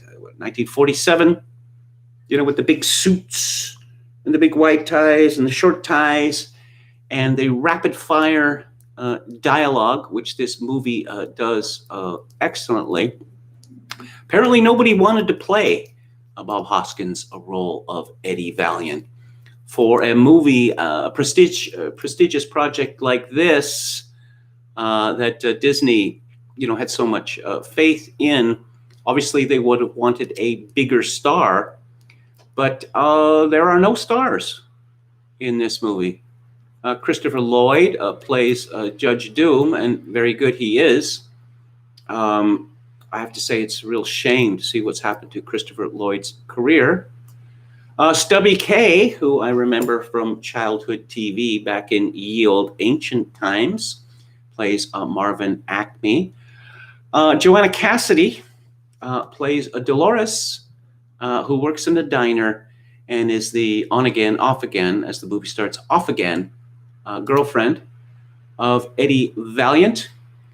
You will remember Joanna Cassidy from Blade Runner, perhaps, and many other movies. I think she is a excellent choice. She is particularly, you could say that she is age appropriate, and that's also something that you wouldn't get today. Let's see, she was 1945, so she was 43 years old when this movie was made, and Hollywood would cast a younger woman. Joanna Cassidy is a busty dame, sexy broad, if you will, but she's also clearly a very warm, sympathetic, Aviga vibe character. Excellent casting. And Jessica Rabbit, who is a toon and not a person, was voiced by Kathleen Turner, although she is uncredited. And Kathleen Turner was a star at the time, but you don't get to see her. And one has to salute Zemeckis for the bravery in putting out a big budget film like this with, as I say, no stars. Now, Mel Blanc is certainly a star to those who know anything about animation, and he returns to voice Bugs Bunny, Daffy Duck, Porky Pig, Tweety Bird, and Sylvester the Cat. And again, Mae Questel, the original Betty Boop, plays Betty Boop, which is very impressive, I must say. So this movie is, I suppose you could say it's an overwhelming experience because the action barely stops. And the amount of jokes in this film, well, there must be hundreds of them. And there's a very high success rate with those jokes. And one of the things I really love about this movie is bringing cliches to life. To give you an example, Eddie Valiant is going into a private club, and he's asked for a password, and the door opens, and it's a gorilla. It's a toon gorilla. It's actually a gorilla. And you see the cliche of bouncers called gorillas, right? Well, they have an actual gorilla, and guess what? He's wearing a monkey suit, aka a tuxedo. And then when he goes into his club, the waiters are penguins. You get it? They're wearing penguin suits, aka tuxedos. It seems like every conceivable pun that you could use is used in this movie, and again, to good effect. Now, this movie is a comedy, but there's a surprising amount of violence in it, particularly for a movie which was said to be, fun for the whole family. There's also several, say, sexual double entendres in it, which I would say make it not fun for the whole family. I certainly wouldn't recommend it to anyone, say, under the age of 12 or 13. But Eddie Valiant, so what is his secret sorrow? His secret sorrow is that his brother was killed by a tune. A tune dropped a piano on him. And it sounds like a joke because it is a joke, but it is also very sad. And Joanna Cassidy does a perfect line reading. And she explains that a tune dropped a piano from, 10th floor on his brother. It's difficult to say that line without smirking or giving it away, how absurd it is. So Eddie Valiant won't work in Toontown anymore. He won't work for Toons, but he gets a request to see head of a studio, and Maroon. There's another joke there because that was one of the words that Bugs Bunny used to, an idiot. You'd say, "What a maroon," Bugs Bunny used to say, and that's the name of the studio. And it's this movie has a really breathtaking opening because it begins with an actual cartoon of Baby Herman and Roger Rabbit. And it's a very Tex Avery-like scenario in which Roger Rabbit is supposed to babysit. He's supposed to babysit this little tyke, but you get an idea of how satirical this movie is, where Mrs. Herman says to the little baby who is in the crib, "Mommy's going to the beauty parlor, darling, but I'm leaving you with your favorite friend, Roger. He's going to take very, very good care of you because if he doesn't, he's going back to the science lab." And of course, Roger Rabbit turns out to be incompetent, to say the least. And the baby gets into the kitchen and sees a jar of cookies on top of the fridge, is determined to get to them. And again, a very Tex Avery or Bob Clampett like situation, to refer to another Warner's director.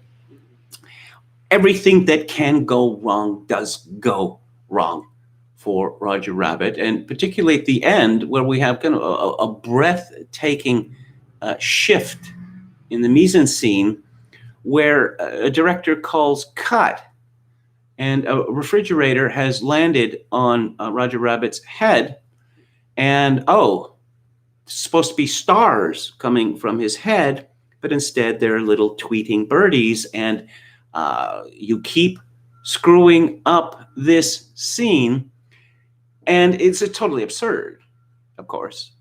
Okay, because, the little tweeting birdies mean the same thing as stars, but, the script is the script.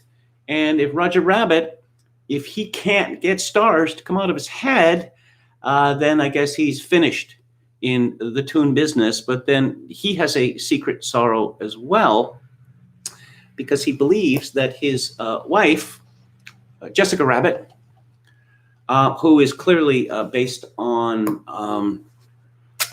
Red, Tex Avery's Red, from his satires of Little Red Riding Hood and the Big Bad Wolf. And Jessica Rabbit is the sexiest woman alive. She's impossibly sexy, For instance, you will notice that she doesn't appear to have a waist. You've heard of a wasp waist? Well, this waist is about the size of an actual wasp. And she does a nightclub act where the men act as, say, the wolf does in Tex Avery cartoons. And Marvin Acme, who owns Toontown, again, it's a Warner Brothers reference to the company that makes all of the wonderful devices, many of which fail in Warner Brothers cartoons, has a crush on Jessica Rabbit. And he intrudes into her dressing room. And here's another example where I think that this movie is not suitable for children, particularly younger ones, that Eddie Valiant is outside. He's been tasked with getting compromising pictures, which again is a rather grim subject for young people. And we just hear the voices of Marvin Acme and Jessica Rabbit, and it sounds like they're having sexual intercourse. What it turns out to be is that they're playing patty cake. And Roger Rabbit is not very happy with this. He becomes hysterical. Patty cake, patty cake. And this is very clever of Zemeckis and the writers, because I suppose there's been some, like, Ralph Bakshi, cartoon characters actually having sex. Do we want to think about that? No. It appears that cartoons, or the toons, they don't have sexual intercourse. How they are not capable of replicating themselves. They are created by humans, I guess. But it's not, there are just enough rules in this movie, toon rules, as Zemeckis calls it in his commentary, for it to work. The plot, which actually has social commentary in it, amazingly, for a movie of this sort.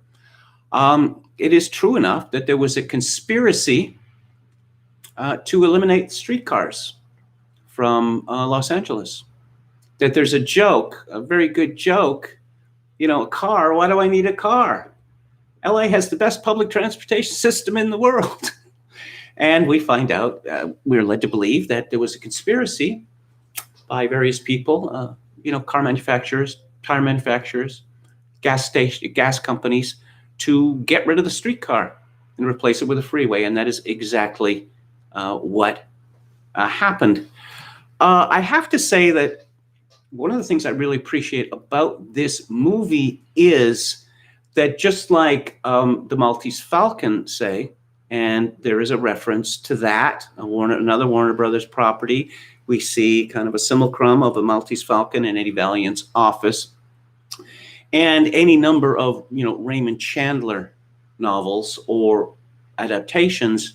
The plot is almost impossible to understand in its complexity, but it doesn't really matter. Is Roger Rabbit, is he going to take the fall for a murder that he did not commit? Are Eddie Valiant and Joanna Cassidy star-crossed lovers, are they going to reunite? What is going to happen to the toons? Are they going to suffer in subservience forever? These are the important questions. Yeah, I mentioned the dialogue. Real 40 stuff. Jessica Rabbit says, "You don't know how hard it is being a woman looking the way I do." And Eddie says, "You don't know how hard it is being a man looking at a woman looking the way you do." And Jessica says, "I'm not bad. I'm just drawn that way." Now, if you want to talk about, actually a few weeks ago on Theater Thursday, I talked about the cartoons of Tex Avery. But, okay, so I suppose you could say that the big innovation of Tex Avery was the idea that you can do anything in a cartoon. Well, the idea of Zemeckis, of course, this is an adaptation of a novel, and it's Who Censored Roger Rabbit, which is considerably different in many respects. But the idea is, what if you could do anything in the real world? And you could do anything in the real world by the toon world erupting into it. You know the gag of the black hole, right? Which sometimes it works, sometimes you can put your hand through, and sometimes it's just painted on a wall and you smack your head and stars come out, or little tweeting birds or whatever. What if all that was real? And it just I don't think there's hardly a minute that goes by in this film where let's have a gag.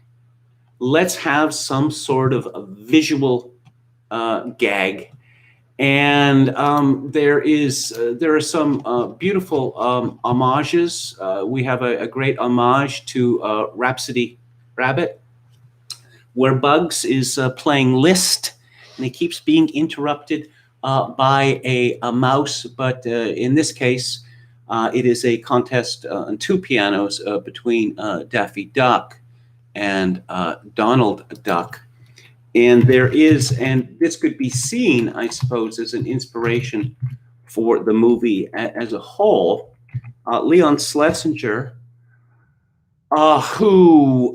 his Leon Schlesinger Productions were bought out by Warner Brothers. He is the man behind Merry Melodies and Looney Tunes.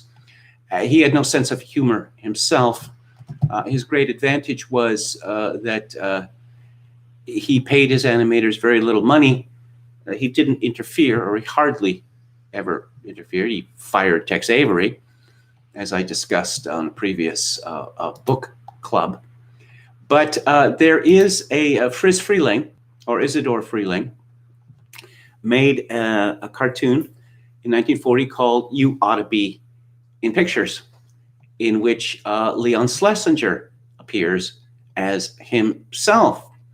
And there is a hilarious car chase employing both live action and animation, as this cartoon does throughout.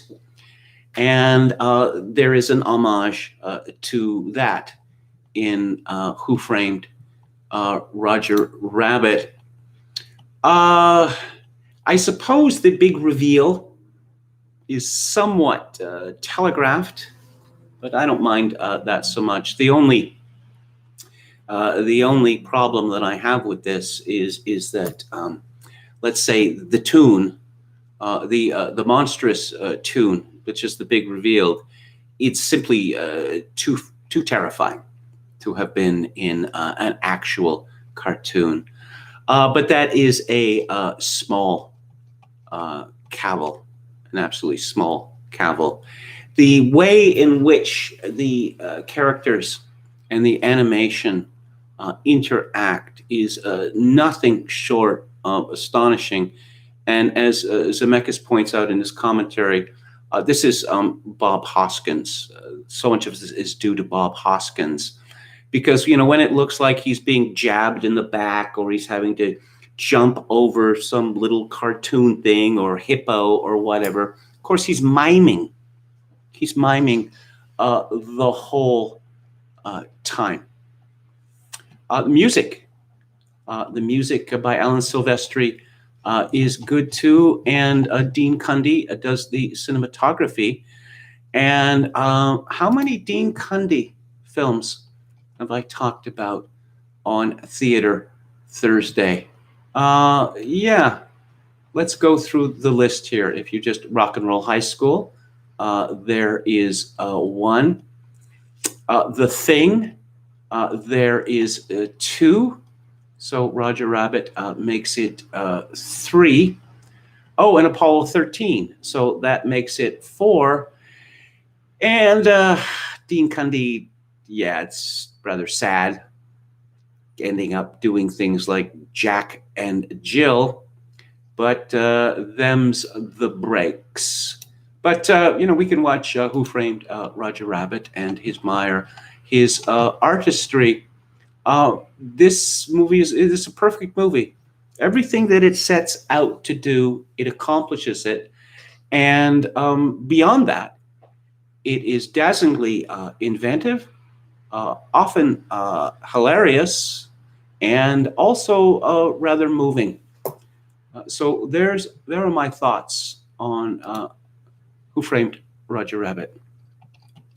So final look at the chat here. Manfred van Thistlebaum, nowadays pretty much all movies have some sort of realistic cartoon running with real people. Yeah, it doesn't.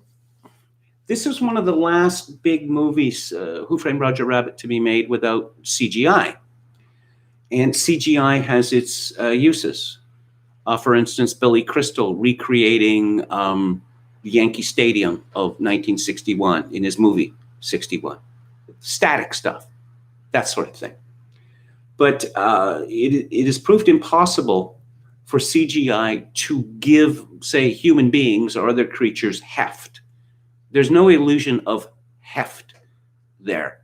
And of course, but it becomes possible to have, oh, yes, here are 10,000 monsters, which are 100 feet tall, and they're rampaging, and it's all so tiresome.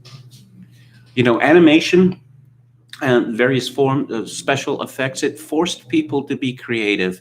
And with CGI, you do not have to be creative anymore. And McKelly Zur said, love the classic reprise of Liszt's Rhapsody No. 2 by Daffy and Donald Duck's in the movie. Yes, as I mentioned, yeah. Rhapsody Rabbit. Rhapsody Rabbit was one of the few Bugs Bunny cartoons in which Bugs got his comeuppance, particularly in a musical setting. I just one little grace note here, that when Judge Doom is in the diner and he believes that he has found where Roger Rabbit is hiding, just for a short period, he starts to talk like Elmer Fudd. Kill the wabbit. It's very amusing indeed. Halper says that guy, that would be Ralph Bakshi, also made Cool World, a Roger Rabbit style anime real action hybrid from 1992. The Long Good Friday is amazing, says Paul Caso 88, and indeed it is. It is one of the, I would say it's one of the first realistic British gangster films. Get Carter, is that the first realistic one? Although, criticism is made of, the old ones. I'm thinking of the one with Alec Guinness and Peter Sellers, the heist movie. It gets very dark. The Lavender Hill Mob. Yeah, it gets very, very dark. No, it's not the Lavender Hill Mob. I'm sorry. I apologize for that. Yeah, there's all sorts of tough guy, more realistic British gangster films. But The Long Good Friday was one of the first. I can't let you go here before I correct my error in the Alec Guinness movie that I was talking about, The Lady Killers. Yeah, The Lady Killers, which starts off you're thinking this is very whimsical, especially with that sweet, silly old lady, Mrs. Wilberforce, and it turns out that she's not as silly as she appears, and that the people behind the heist are nowhere near as amusing as they might seem. It's very subtle, the way that movie goes from being sort of, a typical movie of its type to something rather horrifying, but such a skill of Alexander McKendrick and previously On Theater Thursday, I discussed his great American film, Sweet Smell of Success. Manfred Thistlebaum says, I remember when I first saw the infamous Fritz the Cat, I was somewhat disappointed in it. Manfred Thistlebaum says, do you think old Bugs Bunny cartoons would terrify children now? I don't know. I don't know whether they would find them interesting. I mean, in the sense that when I was growing up, there weren't cartoons made for children. Later in this, well, Hanna-Barbera started this. And, Yogi Bear and Quick Draw McGraw and all that, the Flintstones, they're terrible. They're just terrible. Of course, the Warner Brothers and MGM Shorts and the others, they were made for adults. They do teach that violence is the right answer to most problems. But of course, if you keep getting your head blown off like Daffy Duck, and you can simply, take the bill from the back of your head and snap it back into place. And of course, the whole duck season, rabbit season, duck season, rabbit season joke is incorporated in Who Framed Roger Rabbit. That is to say, the more you know about classic cartoons, the more that you will appreciate it. Yeah, I remember when the stuff like the Hanna-Barbera stuff, I just thought, yeah, okay, this is crummy. But then, like, Scooby-Doo came out. This was obviously an attempt to appeal to children who had grown up watching the classic cartoons of the 30s, 40s, and 50s. And I just thought it was puerile, and I didn't understand why. But then I realized later that, no, these are being made for teenagers. They're not being made for adults. LA City founded on corruption, noir cliche number one. Well, if you look at Chinatown, of course, that is based on something that actually happened too. Okay, the Three Stooges. I just reminded of that foreign woman in Seinfeld. Do you remember that? Who are these stooges of which you speak? I love that. Anyway, that is the show for tonight. Tomorrow on the book club, I'm going to be discussing a book I've read just for the first time because it's just come out, which I quite enjoyed, called Stanley Kubrick, American Filmmaker by David Mickish, on November 20th on the book club in honor of the 100th anniversary of the miracle of the Vistula, when General Pilsudski saved Europe from being overrun by the communists. The book is White Eagle, Red Star by Norman Davis. On Theater Thursday next week, we have a noir, a noir, and it let's say it holds very fast to the genre. It's from 1932. It's called I Am a Fugitive from a Chain Gang. And on November 26th, we have a very sweet and sour movie. People talk about Capricorn. Of course, there's a lot of desperation in a lot of Capra films. And this one from 1941, Meet John Doe, starring Gary Cooper and Barbara Stanwyck, is no exception. So I will be back on the air tomorrow at 7 p.m. Eastern, 4 p.m. Pacific. If you like the show or any part of it, I'd appreciate it if you click on the like button and subscribe to my YouTube channel if you have not already done so. If you would like to send a donation to this live stream, I greatly appreciate it, especially at this time. My PayPal address is kevin_grace@hotmail.com. Once again, kevin_grace@hotmail.com. If you're Canadian, you can send a donation directly via Interact to kevingrace@shaw.ca. And as always, I shall leave you with this. In these days of social atomization and civilizational collapse, I do dearly wish that you, my dear viewers and listeners, manage to find a genuine human connection to ease the burden. Good night.